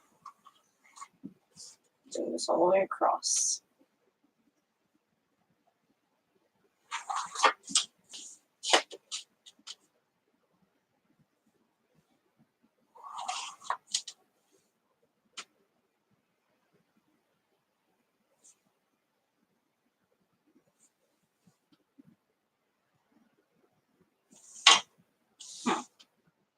My measurements are off somehow. So, I guess it doesn't matter. So this won't be like exact inches, I guess. So I have no idea what I've done wrong. Alright, so she's got the head map. So I've got 1, 2, 3, 4, 5, 6, 7. I'm gonna go ahead and get a marker. 1, 2, 3, 4, 5, 6, 7. Okay. I'm about to draw. Now, the reason why I have 7 of these is because when it comes to drawing people, drawing animals, pretty much anything with a head really, you pretty much measure out their proportions and their anatomy by how many heads in height they are, how many heads in length they are, and so on and so forth. So you don't have to draw out this entire chart when you're drawing a person, but I want this here so that you can see how everything lines up and how knowing how many heads and height the character is super important for when you are drawing their bodies. So a real human being, especially females, are usually about 6 heads in height. So the top of their head would be here, and the bottom of their feet would land on this line. But if you are drawing exaggerated long legs for anime and manga and for comics, you may want to extend the length of their legs down to a 7th head, and I will show you how to do that a little bit later in the video. First, let's focus on someone who is 6 heads in height, okay? So when you're sketching out a person, you usually figure out how big you want their head to be, right? So here's 1. So when you're drawing this on your own, just kind of make little rough sketches of how many heads in height you want them to be. So this is the head, right? So around here is the torso. The torso will take up the 2nd and the 3rd head, you see? Now the 4th, 5th, and 6th head, this will represent the height of their legs. Find the middle, that's where the knees are going to be. Let's just do this for now. We're just getting everything down. We're just doing little guidelines, okay? Now, once you have this shape, most females have wider hips than they do shoulders. If you give them wider shoulders than their hips, it'll give them a more athletic look or a more masculine look. But if you want a more feminine look, you will make sure that their hips are wider than their shoulders. So let's draw that out.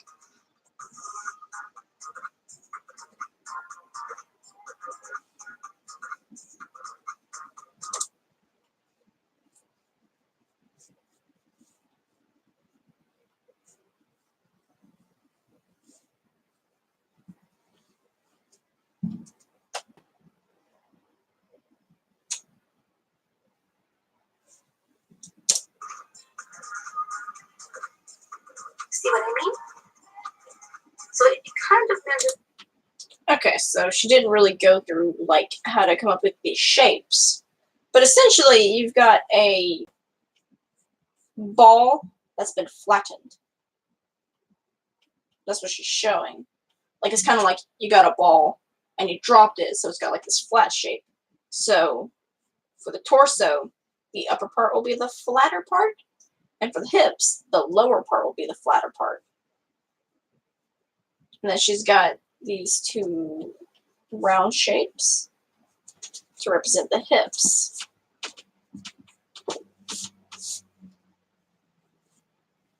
Or the hip muscles, hip bones, I guess. Let me just check something. Let me check how much time I've actually got until I have to go on our break.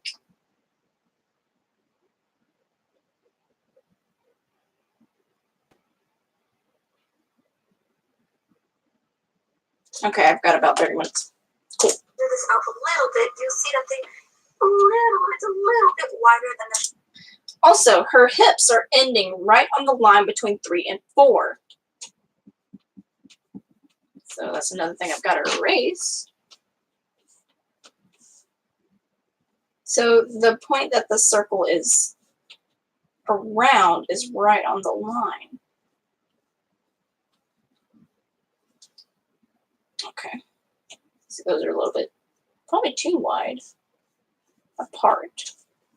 But we're going to have a thick girl. And she has little circles for the shoulder as well.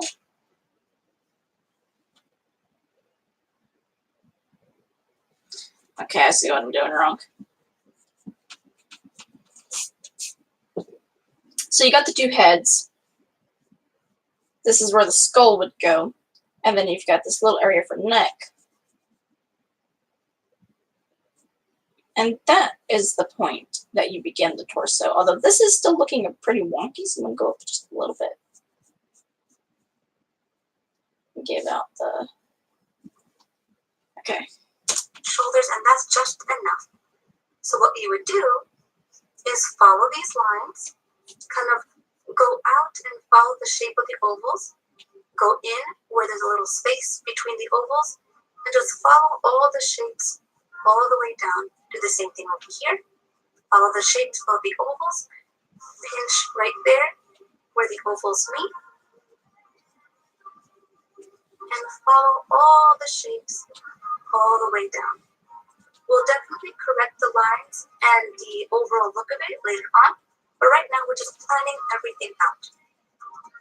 Where the shoulders are, kind of make a little triangular shape, kind of, and then the little neck goes in right here. Remember, we're just planning everything out, so it doesn't need to be perfect. We just need to have the overall shapes there, okay?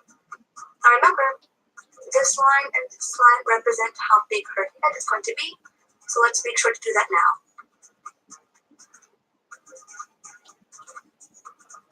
Okay, so there you have it. Now you want to find the center of her face. This will help us with symmetry later on. But bring that line all the way down her body if you can. You can also use a ruler if you want, and it doesn't need to be super perfect. But this is to help us with symmetry. As you can see, the legs are crazy crooked and over to the side. So we're going to fix that in a moment once we have all this symmetry down. Now the next thing I want to focus on are the legs. Now, if you saw my video on hacks and tips on how to draw legs, links in the description box below, just in case.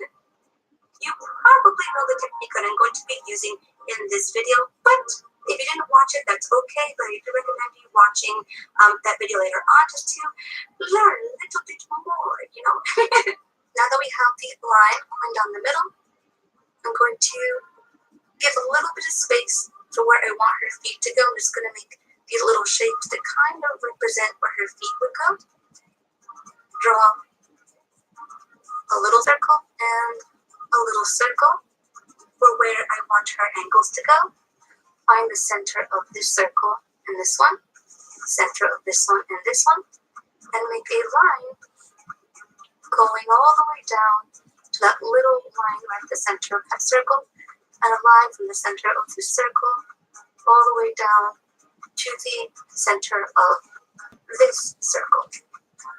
Now remember this line that I mentioned earlier? Head 4, 5, and 6 in height. That's where the legs will go. Find the middle of the 5th oval. That's where the knees will go.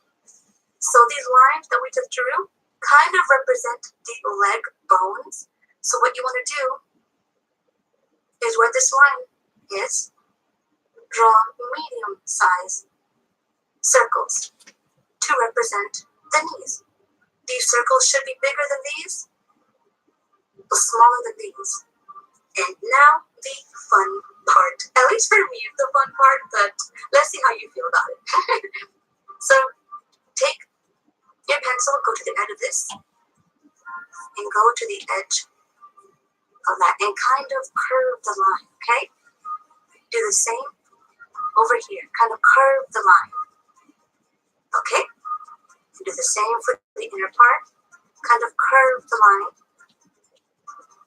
and curve the line a little bit. Now, this is just a sketch, okay?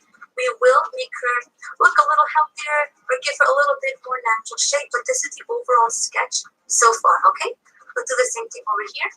Make a line, kind of curve the line a little bit. I'm going to fix that later, don't worry. And connect this circle with this circle, kind of curve the line. And do the same thing over here. Curve the line. And curve the line. And now we go over here, kind of figure out where her, I'm going to call it a bathing suit, okay? Let's keep it decent, let's keep it PG, where her bathing suit would go. And I bet you're wondering, girl, where's her arms? Don't worry, we didn't do the arms yet, okay? Everyone's body is a little bit different, okay? But for the most part, your wrist usually lines up at around the bottom of the third head. You see that? Or more or less at the groin. So I'm going to make her hands right there, just for the sake of the tutorial, make it really simple for you guys to practice anatomy. And just like what we did with the legs, just kind of make a rough sketch of where you want it to go by connecting the sides of the circles. Okay, find the center of the shape. That is where the elbows will go. Now, I don't want her to be super athletic, just simple definition. So a little bit of a rounded shape right here. Straighten it out here. Go out a little bit and come in.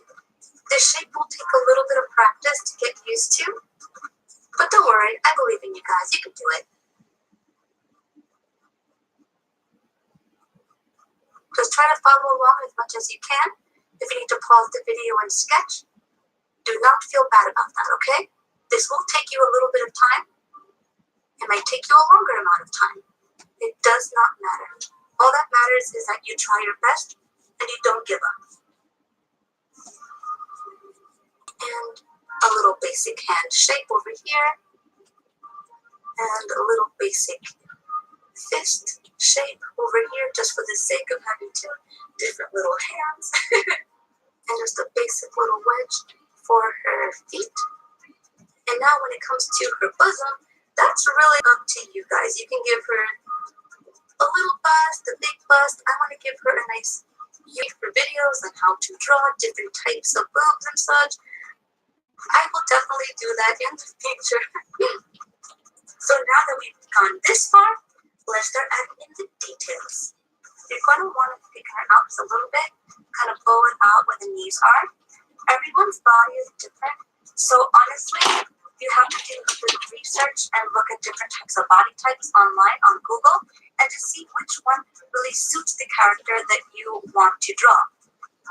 Like I mentioned in my How to Draw Bodies Artist Life Hacks video, I actually talk about that a lot of people post up model photographs just so that we, artists, can use their photographs as reference.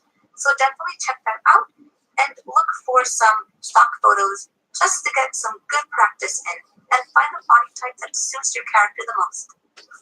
It's super important to learn how to draw petite and athletic people because you want to know how to draw bones and how to draw muscle mass. Once you get a hang of that, it becomes a lot easier to draw voluptuous, curvy ladies as well.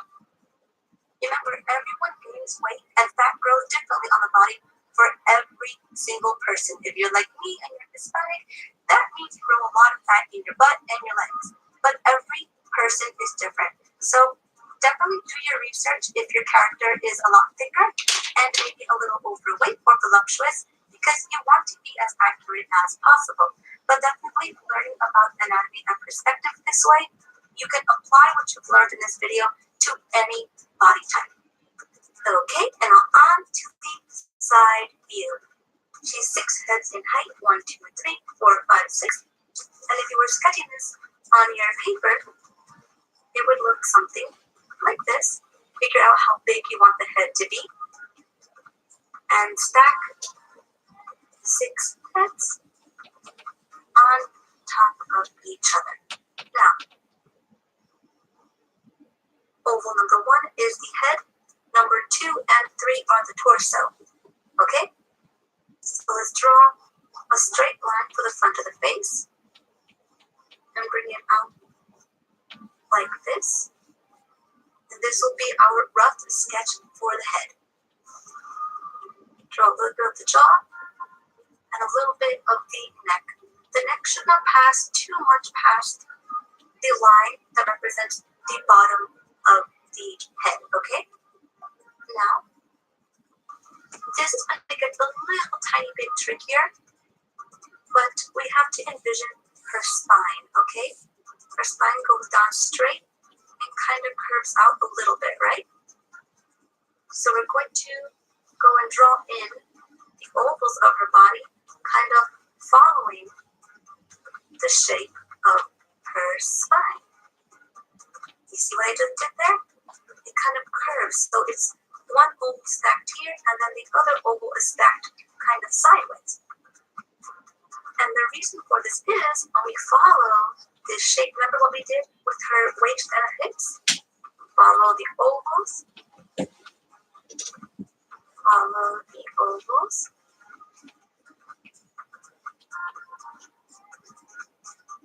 Oh, look at that girl. She got a cake. So you see, by following the ovals, you now have her little shape. Now remember her shoulders? Shoulders should go right about here. Let's kind of sketch out her bosom a little bit. Okay? And now we're going to do something similar for her leg. Now remember the big circle, medium circle, and little circle thing that we did before? So let's start off drawing a big circle right here. It's a little more to the front, actually. Okay?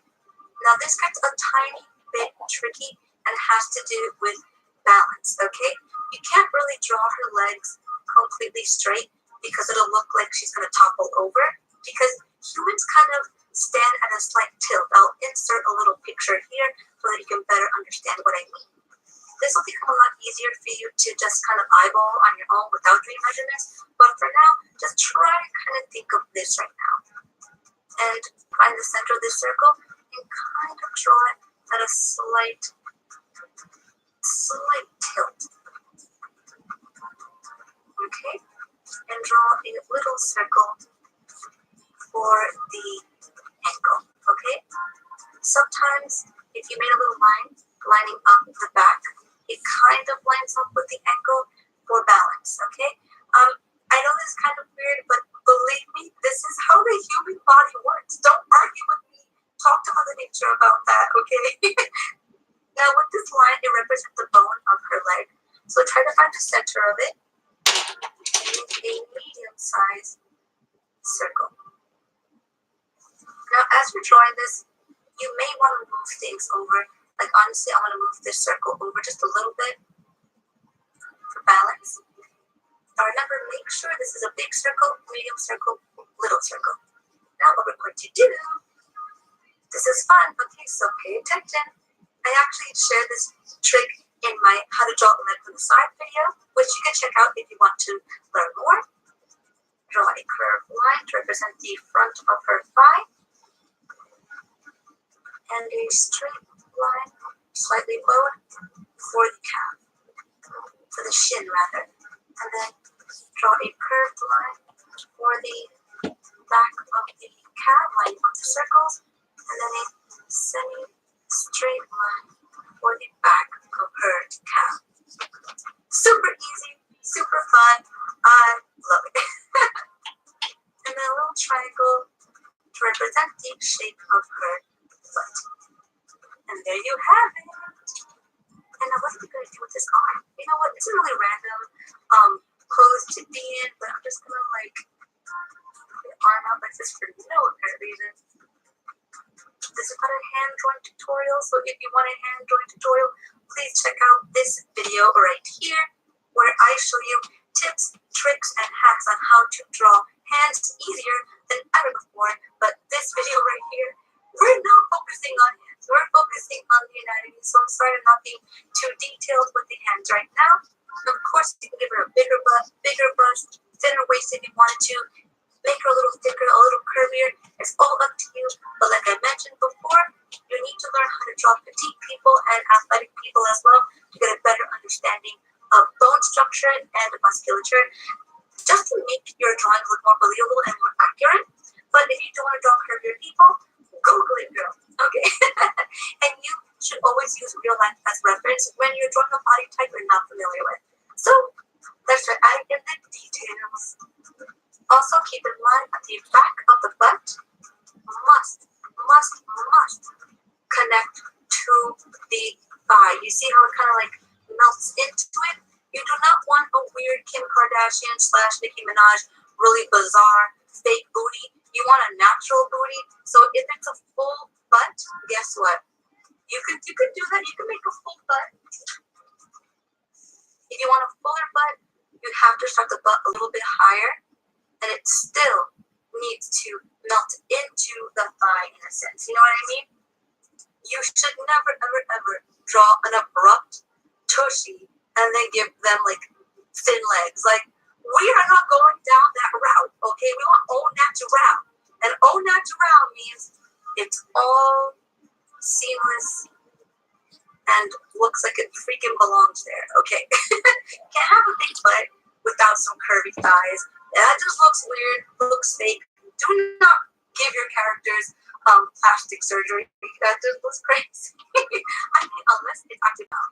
That's a good point. And now for the side view, you might want to represent the kneecap a little bit by doing this. Alright. There's one more tutorial done. We did the body. I ended up making their legs a little bit too straight, but let's go ahead and label this.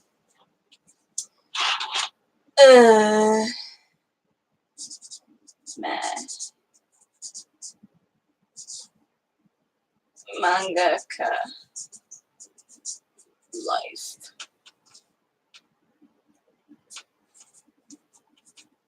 Body. Tutorial. Alright, and with that, I'm going to call this live stream done. I might come back again later and do another one of just drawing, and maybe I'll have music on in the background, or maybe I'll be getting some actual work done. But thank you guys for joining me, and if you like it, please like and subscribe. I do plan on having a lot more content on my channel upcoming soon. And after October 2nd is the release of Legend of the Erased Book 2. Here's Book 1. Both books will be available on legendoftheerased.com. It's literally the same as my title. legendoftheerased.com. You can get Book 1 and Book 2. On the release date on October 2nd, when Book 2 releases, I will be selling it at a little bit of a discount. And I will also have Book 1 and Book 2 bundles. So if you are new to the series or just want to, you just want to see what it's about, you can get both of them for super cheap on October 2nd, because I will be running a discount just to get my book out there, get my book selling.